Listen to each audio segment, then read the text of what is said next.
Alrighty, we are on to another chapter, and since we're I'm in quarantine still. Maybe by the time you watch this, we won't be in quarantine. So I'm just kind of recording it from my bed here again. Um, little bedtime stories of Mr. Clendenning today. Okay, we are in chapter 27, and this is basically a post-war United States, and kind of what America was like and our role after World War II ended. We're on lesson 3. The Cold War begins. Okay, got some vocabulary words. Let's do those. First one is domination. Say domination. Means complete control. Next word's Cold War. Say Cold War. The disagreements between communist and non-communist nations over economics and politics following World War II. Dissent. Say dissent. To come down on. What was the Cold War? What was the containment policy? Containment policy. Say containment policy. The policy of using strength or threat if of force to prevent the spread of communism. All right, as a picture of President Truman and Winston Churchill, and they believed the spread of communism should be stopped. What was the Marshall Plan?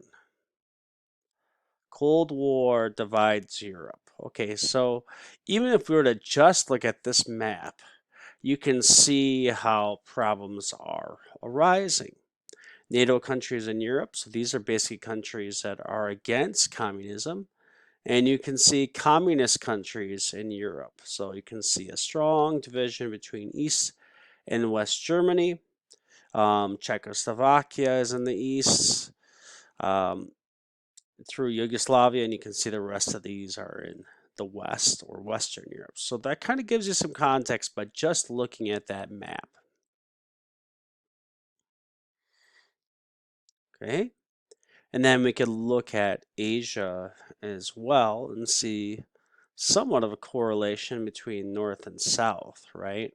So North Korea and South Korea are divided. A lot of Northern Asia is communist, while the South is not.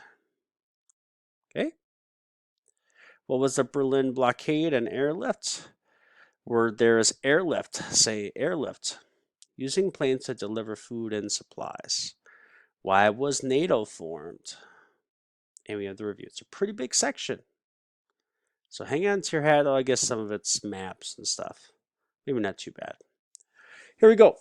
Even though the United States and the Soviet Union had been allies during the final days of World War II, a struggle between the two countries began soon after the war. Since World War I, communists had taken control of the government of the Soviet Union. These leaders promoted the spread of communism to other countries. What was the Cold War? The United States feared that the Soviet goal was world domination under communism. The Soviet Union opposed UN peacekeeping efforts. Western nations, including America, started to distrust the Soviet Union. This conflict was called the Cold War.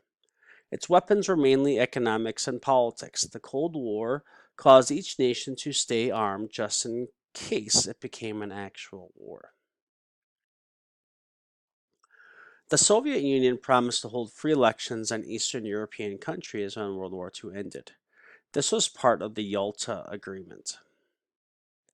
Early in 1946, it was clear that Joseph Stalin did not plan to keep his promise. Stalin wanted the governments in Eastern Europe and Germany to be communist. The United States was concerned about the spread of communism in Europe. Communism was a threat to democratic governments. Most small countries would not be able to defend themselves against communism without the help of the United States. Okay, I just want to kind of pause here, and it'd be a really good idea for you to maybe look for some videos to explain communism, but in a nutshell, um, Karl Marx and Frederick Engels wrote the Communist Manifesto, and they basically said that like economies and countries progress, in their opinion, and one of the last stages is capitalism, which is people just trying to make money for themselves, and then after that, you would have a the government step in, take control over things, kind of make things equal for everybody, and then eventually you would have a communist state where everybody just kind of takes care of each other. Sounds pretty good, right? Like where everybody's kind of equal, equal pay. Um, People are looking after each other, and their love for their country is what's supposed to drive them um, to work hard. Okay, so communism kind of replaces religion. It replaces the economy. Um, with just the drive to help people out or to serve your country. That's about as simple as I can make it. Okay. Um, all right. Let's go on. Winston Churchill, wartime leader of Great Britain, told an audience at a college in Missouri that an iron curtain has descended across the continent of Europe. He said communist dictators controlled the people of Eastern Europe. These dictators were supported by the powerful Soviet Union. Ooh, I'm a little tired tonight. Sorry. The Iron Curtain stood for the military weapons that the Soviet Union used to keep control of these nations. Churchill challenged the United States. He believed that the United States had the power to stop the spread of communism before the democratic governments of Europe were threatened. Okay, so this whole idea of an Iron curtain that Europe is being divided basically into. Okay. What was the containment policy? Think about just like what containment is. You're like keeping it under control, right? So they're trying to control what? The spread of communism. All right.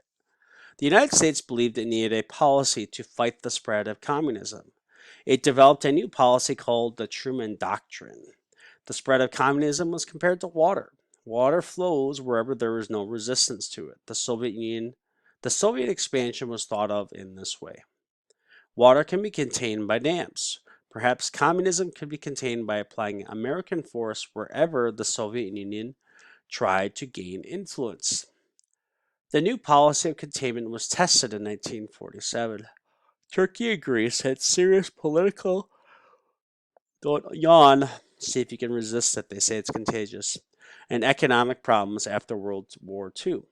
The Soviet Union wanted part of Turkey's territory. Civil war had broken out in Greece. Communist forces tried to gain power in each country. In March 1947, President Truman asked Congress for $400 million to help these countries. He said it must be the policy of the United States to support free peoples who are resisting outside pressures. If we falter in our leadership, we may endanger the peace of the world. Congress approved. Greece and Turkey were able to defeat those countries that wanted to overthrow their governments. The Truman Doctrine, now called the containment policy, had passed its first test. What was the Marshall Plan?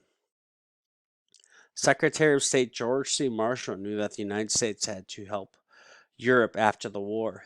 European cities had to be rebuilt and weak economies had to be made stronger.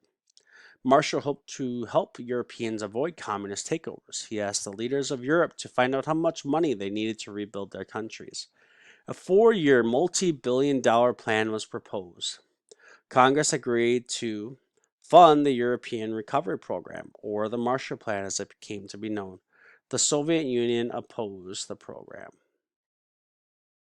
Okay, so the United States felt like if you're a weak country, you might be desperate.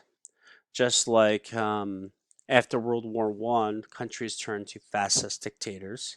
So some of these countries that were struggling after World War II, they thought, well, we can't let it succumb or let the communists or the Soviet Union take over. So it was a plan to kind of rescue Europe. Okay, again, I went over this map. You can see all the red countries that are communist and the green that are not communist. Does not mean that all these green countries were great. Sometimes the dictators that they had in the non-communist countries were just as bad or maybe worse than the leaders in the communist countries, but that's the state of the times. Okay, what was the Berlin blockade and airlift? When World War II ended, Germany was divided among the four allies: the United States, the Soviet Union, Great Britain, and France. France, Great Britain, and the United States agreed to combine their sections of West Germany into one nation. It was called the Federal Republic of Germany. The Soviet Union objected. To show their anger, the Soviets set up a blockade in 1948. This cut off road and train traffic into Berlin. The German city of Berlin, capital of Germany before 1945, was located in East Germany. The Soviet Union controlled East Germany. The city of Berlin was supposed to be open to France, Great Britain, and the United States. Because the Soviet Union closed off the city, Berlin was not able to get supplies from Western Europe. 3 days after the blockade was set up, President Truman ordered an airlift of supplies to Berlin. For more than a year, planes carried tons of supplies to Berlin. Finally, the Soviet Union gave in. West Berlin remained a free democratic city. Why was NATO formed? The Berlin blockade made Congress think that the United States should join Canada and 10 European nations for the protection of one another. In 1949, the countries formed the North Atlantic Treaty Organization, or NATO. This group's treaty said that an attack on one member would be considered an attack on all members. NATO would have its own military troops sent by the member nations. General Dwight D. Eisenhower was the first head of the NATO force. The United States volunteered 350,000 troops. All right, lesson 3 review. I'll read through the questions. You'll have to go back and find the answers. Number 1, democratic countries tried to limit communism during the. Number 2, Blake considers an attack on one member of its organization to be an attack on all members. 3, the blank was a communist country. 4, the blank was an attempt to keep communism from spreading in areas where there was little resistance. And 5, the blank was a plan to help Europe after the war. Alrighty, that is going to be it for today. See ya.